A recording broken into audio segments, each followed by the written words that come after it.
बता रहे हैं कि बिहार एग्जिट पोल के नतीजे सामने आने लगे हैं। सबसे पहले नतीजे में चिराग पासवान ने सबको पीछे छोड़ दिया। नीतीश कुमार से ज्यादा सीटें आने की संभावना, बीजेपी से ज्यादा सीटें नीतीश कुमार को मिली। आखिर बीजेपी को कितनी और 29 में से कितनी सीटें चिराग पासवान लेकर बिहार में अपनी बादशाहत बनाने वाले हैं। नमस्कार, मैं हूं संजीव और आप देख रहे हैं आप तक न्यूज। अगर आप हमारे चैनल पर नए हैं तो चैनल को जरूर सब्सक्राइब कर लें। बिहार में किसकी सरकार बनने जा रही है? न्यूज 18 का मेगा एग्जिट पोल आ चुका है। एक बार फिर से एनडीए सरकार बनाने जा रही है। एग्जिट पोल के मुताबिक एनडीए को 140 से 160 सीटें मिलती दिख रही है, जबकि महागठबंधन को 85 से 95 सीटें मिलती हुई दिखाई दे रही है।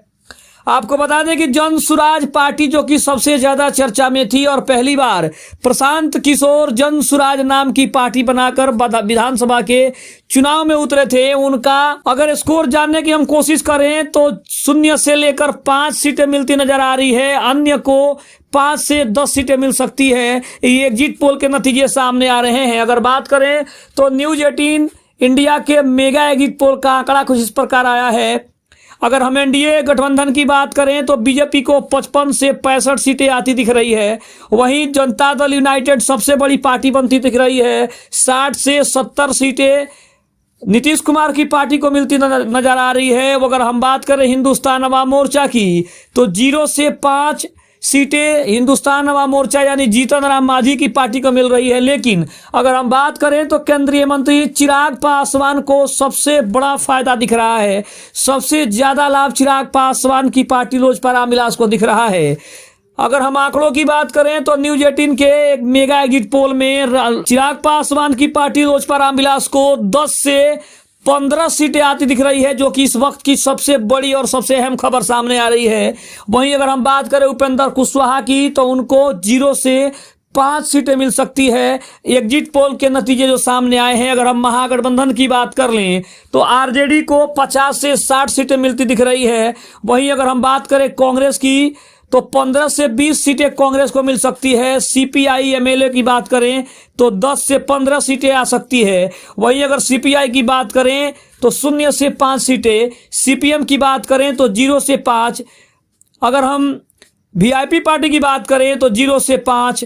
तो ये कहीं ना कहीं एग्जिट पोल के नतीजे एक बार फिर से एनडीए की सरकार बनाते दिख रहे हैं। जन सुराज पार्टी की बात कर लें तो 0 से 5 सीटें जनसुराज को मिल सकती है। अगर हम अदर की बात कर लें, अन्य की बात कर लें तो 5 से 10 सीटें अन्य के खाते में जा सकती है, जो कि एग्जिट पोल के नतीजे काफी चौंकाने वाले हैं। आपको बता दें कि एग्जिट पोल के आंकड़ों से साफ हो गया है कि एनडीए को भारी बहुमत मिल सकता है, क्योंकि बीजेपी और जदयू के साथ चिराग पासवान की लोजपा रामविलास मिलकर 60 से 70 सीटें जीत सकती है, जबकि महागठबंधन को 45 से 55 सीटें मिलती नजर आ रही है। कांग्रेस को सिर्फ 5 सीटें मिलती दिख रही है। एनडीए की ओर से लोजपा रामविलास को इतनी ही सीटें मिलती दिख रही है। महागठबंधन में सीपीआई कमाल का प्रदर्शन कर सकती है, उसे सबसे ज्यादा 10 से 15 सीटें मिलती दिख रही है। जन सुराज की बात करें तो आंकड़ों से साफ नजर आ रहा है कि महागठबंधन भी पीछे नहीं है, मुकाबला कांटे का नजर आ रहा है। सबसे खास बात, प्रशांत किशोर की पार्टी जन सुराज का खाता खुलता नजर नहीं आ रहा है, जो कि सबसे बड़ी खबर है। अगर हम छोटी पार्टियों की बात करें, लेकिन सबसे महत्वपूर्ण, तो सर्वे के आंकड़ों को देखें तो छोटी पार्टियों का पत्ता साफ हो गया है। महागठबंधन की सहयोगी CPM, BSP, IIP, CPI MLA को एक भी सीट मिलती नहीं दिख रही है। तो वहीं एनडीए के सहयोगी उपेंद्र कुशवाहा की पार्टी को भी 1 सीट आ सकती है, ऐसी बड़ी संभावना बताई जा रही है। अगर बात करें तो जदयू सबसे बड़ी पार्टी दिख रही है। पहले चरण के आंकड़ों को देखें तो नीतीश कुमार की पार्टी जदयू सबसे बड़ी खिलाड़ी बनकर सामने आ रही है। उसे 35 से 45 सीटें मिल सकती है। उसका स्ट्राइक रेट भी काफी बेहतर रहने वाला है। 2020 के विधानसभा चुनाव में जदयू को काफी नुकसान उठाना पड़ा था और उसे लगभग इतनी ही सीटें मिली थी। लेकिन अगर हम बात करें तो लगभग सभी एग्जिट पोल में बिहार में एनडीए की सरकार बनती दिख रही है। वहीं एनडीए को सबसे ज्यादा सीटें दैनिक भास्कर के एग्जिट पोल में दी गई है। उनके मुताबिक एनडीए को 145 से 160 सीटें मिल सकती है, जबकि महागठबंधन को सिर्फ 73 से 91 सीटें मिलने का बड़ा अनुमान जताया गया है। वहीं अगर न्यूज 18 के सर्वे को देखें तो एक बात साफ नजर आ रही है कि मुकाबला कांटे का नजर आ रहा है। थोड़ी सी करवट भी पूरा खेल पलट सकती है और महागठबंधन को मुकाबले में ला सकती है। आंकड़े की इस बात की ओर इशारा कर रहे हैं कि वामपंथी दलों के दावे पर लोग भरोसा करते नजर आ रहे हैं, उन्हें भी अच्छी खासी सीटें मिलती नजर आ रही है। अगर हम बात करें सबसे ज्यादा फायदा अगर किसी को हो रहा है, किसी पार्टी को हो रहा है, तो वो केंद्रीय मंत्री चिराग पासवान की पार्टी लोजपा रामविलास है।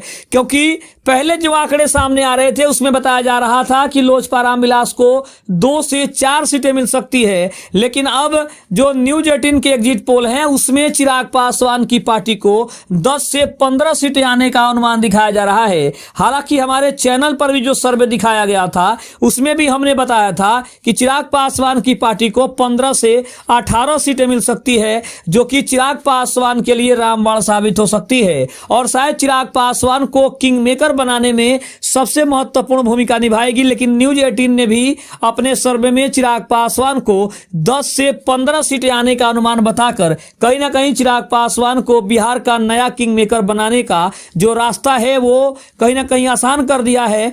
और जो बीजेपी चिराग पासवान के ऊपर भरोसा जता रही थी कि चिराग पासवान उसके लिए कहीं ना कहीं एक मील का पत्थर साबित होंगे, वो आंकड़े अब धीरे धीरे साफ नजर आ रहे हैं। हालांकि अंतिम जो फैसला है वो 14 नवंबर को होगा, लेकिन आज दूसरे चरण के मतदान के बाद स्पष्ट हो गई है कि एक बार फिर से सत्ता में एनडीए की वापसी हो रही है।